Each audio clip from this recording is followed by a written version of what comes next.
నమస్తే సార్. నమస్తే సార్ మీరు మొన్న ఒక మాట చెప్పారు. జెన్యూన్ సర్వే ఏదంటే రైజ్ అని ఒక మాట చెప్పారు. అవును. సేమ్ అదే రైజ్ కంపెనీ వాళ్ళు రీసెంట్గా ఒక సర్వే రిలీజ్ చేశారు మార్చి 10వ తారీఖు దాకా. ఆ సర్వేలో ఏంటంటే కూటమికి 105 స్థానాలు ఖచ్చితంగా గెలుస్తారని ఖచ్చితంగా చెప్పారు. అండ్ వైసీపీకి 55 నుంచి 60 స్థానాల వరకు ఖచ్చితంగా గెలుస్తారని చెప్పారు.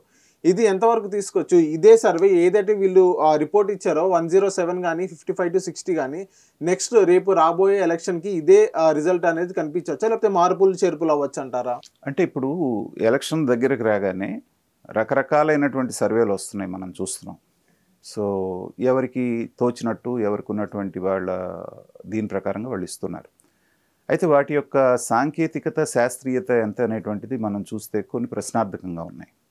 అందుకనే గతంలో మనం డిస్కస్ చేసుకున్నప్పుడు కొంచెం నమ్మదగ్గదిగా శాస్త్రీయంగా గ్రాస్ రూట్ లెవెల్ నుంచి వస్తుంది ఏది అనుకుంటే నేను చూసినంతలో రైజ్ అనేటువంటిది ఉంది అని చెప్పి మనం అనుకున్నాం. సో ప్రవీణ్ అతని పేరు, వాళ్ళు చెప్పినట్టుగా దాదాపుగా జరుగుతుంది. ఒక 5-6 వీటిలో మనం చూసాం. అయితే ఏంటంటే మీకు ప్రతి 15 రోజులకి నెల రోజులకి, ఎందుకంటే ఎలక్షన్ దగ్గర పడే కొద్దీ మూడ్ అనేది మారుతూ ఉంటుంది. సో అందుకని ఒక 3 నెలల ముందు నుంచే వీళ్ళు ఈ ప్రహసనం మొదలుపెట్టి ఒక 15 రోజులకు ఒకసారి, నెల రోజులకు ఒకసారి రిలీజ్ చేస్తూ వస్తున్నారు. వచ్చినప్పుడు ఏంటంటే దాదాపుగా అన్నిట్లో కూడా ఇదే రిజల్ట్ వాళ్ళు ప్రిడిక్ట్ చేస్తున్నారు. ఒక 10 సీట్లు అటు ఇటుగా. కూటమి కట్టకముందు చేసినప్పుడు ఏంటంటే మొగ్గు బాగా కనిపించింది. దాదాపు 120 దాకా కూడా వచ్చేటువంటి అవకాశం ఉందని చెప్పేసి వీళ్ళే చెప్పడం జరిగింది. తర్వాత ఈ కూటమి కట్టడం, తర్వాత ఈ సీట్ల సర్దుబాటు దగ్గరికి వచ్చేటప్పటికి కొంత గందరగోళ పరిస్థితులు ఉంటాం. ప్రజలకు కూడా ఏంటంటే ఎవరెక్కడ అనేది ఇంకొన్ని సీట్లలో క్లారిటీ రాకపోవటం, వీటన్నిటి మూలాన ఏంటంటే కూటమి ఖచ్చితంగా ఒక 107 సీట్ల వరకు అయితే వచ్చేటువంటి అవకాశం ఉంది. వైఎస్ఆర్సీపీకి 60 దాటకుండా 55 నుంచి 60 వరకు వచ్చేటువంటి అవకాశం ఉందని చెప్పేసి వాళ్ళు చెప్తూ ఉన్నారు.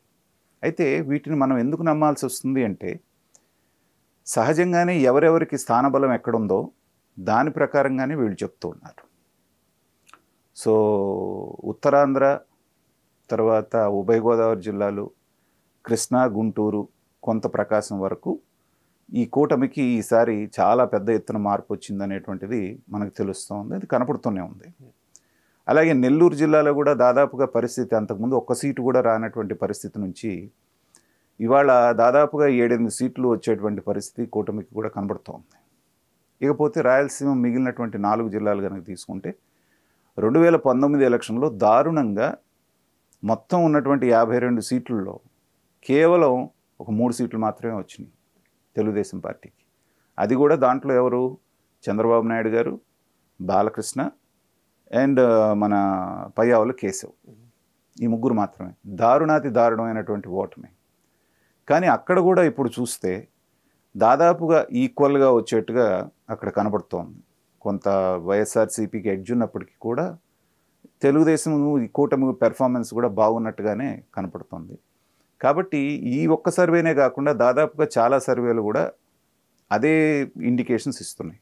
అంటే ఇప్పటి వరకు ఒక 10 నుంచి 15 సర్వేలు వచ్చినాయి అంటే దాంట్లో ఒక 3 నుంచి 4 సర్వేలు, ఒక 5 సర్వేలు మన వైఎస్ఆర్సీపీకి ఫేవర్గా ఉన్నట్టుగా చెప్తూ మిగతావన్నీ కూడా దాదాపుగా వీళ్ళకే పవర్ వచ్చేట్టుగా చెప్తున్నాయి. మొన్నెప్పుడు ఒక ఇదేదో చూశాను, దాంట్లో మాత్రం వైఎస్ఆర్సీపీకి పూర్తి స్థాయి ఆధిక్యం, అంటే దీన్ని రివర్స్ చేసి చెప్పారు. దాని పేరు ఏదో నాకు జ్ఞాపకం రావట్లేదు. సో దాంట్లో మాత్రం ఖచ్చితంగా వైఎస్ఆర్సీపీ బ్రహ్మాండమైన మెజారిటీతో వస్తుందని చెప్పేసి అంటున్నారు. అయితే ఈ 2-3 వీటిల్లో మాత్రం ఉన్నటువంటి తేడా ఎందుకు ఉంది అనేటువంటిది మాత్రం అర్థం కావట్లేదు. సపోజ్ నేషనల్ సర్వీస్ కూడా తీసుకుంటే ఏంటంటే ఇండియా టుడే తర్వాత ఇంకొక 3-4 ఇవే వచ్చేసాయి. దాంట్లో వచ్చేటప్పటికి 16 నుంచి 17 సీట్లు పార్లమెంటు తెలుగుదేశం కూటమికి, మిగిలినవి వైసీపీ అని చెప్తున్నారు. కానీ టైమ్స్ నౌ అనేటువంటిది ఒకటైతే టైమ్స్ సర్వే మాత్రం పూర్తిగా వన్ సైడెడ్గా ఇప్పుడు కూడా 20 నుంచి 21 అని చెప్తున్నారు. కాబట్టి ఏంటంటే ఏది నిజమవుతుంది ఏది అబద్ధం అవుతుంది అనేటువంటిది మనం ఇప్పుడే చెప్పలేం. కాకపోతే ఏంటంటే ఇప్పుడంతా పైన కనిపించేదే ఉంటుంది. మీకు పూర్తి స్థాయిలో ఒక నిర్బంధం అనేటువంటిది ఆంధ్రప్రదేశ్లో తెలియని నిర్బంధం అనేటువంటిది జనం ఫీల్ అయ్యారు. ఫ్రీగా బయటకు వచ్చేటువంటి వాళ్ళ అభిప్రాయాన్ని చెప్పేటువంటి పరిస్థితి గత 4.5 సంవత్సరాలు 5 సంవత్సరాలుగా అక్కడ లేదు. కాబట్టి ఎవరన్నా వెళ్ళి అడిగినా కూడా నిర్భయంగా ఎంతవరకు వీళ్ళు చెప్తున్నారు అనేది కూడా ప్రశ్నార్థకమే. కాబట్టి ప్రవీణ్ కూడా ఏమంటున్నాడంటే ఇదంతా కూడా అటు ఇటు ఇటు మారుతూ ఉంటుంది. ఒక 15 రోజుల ముందు, ఎలక్షన్కి 15 రోజుల ముందు మాత్రమే మనం ఎగ్జాక్ట్గా ఏం జరగబోతుంది అనేది చెప్పగలుగుతాము. కాబట్టి అప్పటి వరకు ఓన్లీ మనం ఫోర్కాస్ట్ చేసేదంతా కూడా టెంటేటివ్గా ఏం జరగవచ్చు అనేటువంటిది మాత్రమే చెప్తున్నాము. కాబట్టి ఒక 15 రోజుల ముందు మాత్రమే మనం చెప్పగలుగుతాం అనేటువంటిది ఆయన చెప్తున్నారు. ఆయన ఏం చెప్పినప్పటికీ కూడా వాస్తవం అదైనప్పటికీ కూడా ఏంటంటే లాస్ట్ 2 days 3 days అనేటువంటిది చాలా క్రూషియల్గా ఉంటుంది. ఈ లోపల ఇప్పుడు నిన్న చూసాం, రాయితోటి జగన్మోహన్ రెడ్డి గారి మీద దాడి జరిగింది. దాని మీద ఏమన్నా ప్లస్ అయిందా మైనస్ అయిందా అనేటువంటిది. అలాగే ఈ ఉన్నటువంటి మిగిలిన రోజుల్లో చాలా రకాలైనటువంటి దారుణాలు, చాలా రకాలైనటువంటి కుట్రలు, చాలా రకాలైనటువంటి సంఘటనలు మనం చూసేటువంటి అవకాశం మనకుంది. ఉందంటారా సార్? చాలా చూస్తాం మనం ఖచ్చితంగా.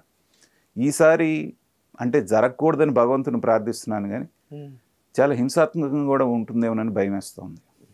పర్టికులర్గా పల్నాడు ఏరియాలో తీసుకుంటే ఇప్పటికే 1-2 చావులు సంభవించడం జరిగింది, దొమ్మిలు జరుగుతూ ఉన్నాయి. కాబట్టి 3 పార్టీలు కూడా డూ ఆర్ డై అన్నటువంటి సిచ్యువేషన్లో ఫైట్ చేస్తున్నప్పుడు ఏంటంటే ఏ అవకాశాన్ని వాళ్ళు వదులుకోలేరు. అలాంటిది ఇక చివరి అస్త్రంగా ఏంటంటే వాళ్ళు హింసను ప్రేరేపించేటువంటి అవకాశం ఉంది. కాబట్టి యంత్రాంగం అంతా కూడా చాలా అప్రమత్తంగా ఉండాలి. ఆ లాస్ట్ 3 daysలో ఎవరైతే పోల్ మేనేజ్మెంట్ జాగ్రత్తగా చేసుకుంటారో, వాళ్ళకి ఎవరైతే మద్దతుదారులు ఉన్నారో వాళ్ళందరినీ చెక్కు చెదరకుండా తీసుకొచ్చి పోలింగ్ బూతుల్లో వాళ్ళు వేయించుకోగలిగినప్పుడు మాత్రమే గ్రౌండ్ రియాలిటీ అనేటువంటిది కూడా రిజల్ట్లో రిఫ్లెక్ట్ అవుతుంది. అంతేగాని సర్వేలు చెప్పినాయి కదా మనం గెలిచిపోతున్నాం అనేటువంటి ఆదమరుపుగా ఉంటే మాత్రం ఆ ఫైనల్ 2 daysలో ఏమైనా జరగడానికి అవకాశం ఉంది. కాబట్టి అఫ్కోర్స్ మనం చెప్పకపోయినా రాజకీయ పార్టీలు ఆ జాగ్రత్తలన్నీ పాటిస్తాయి. ఈసారి మరింత జాగ్రత్తగా ఉంటారనేటువంటిది మాత్రం అందరం కూడా యాక్సెప్ట్ చేయాల్సినటువంటి అంశం. Thank you sir. Thank you.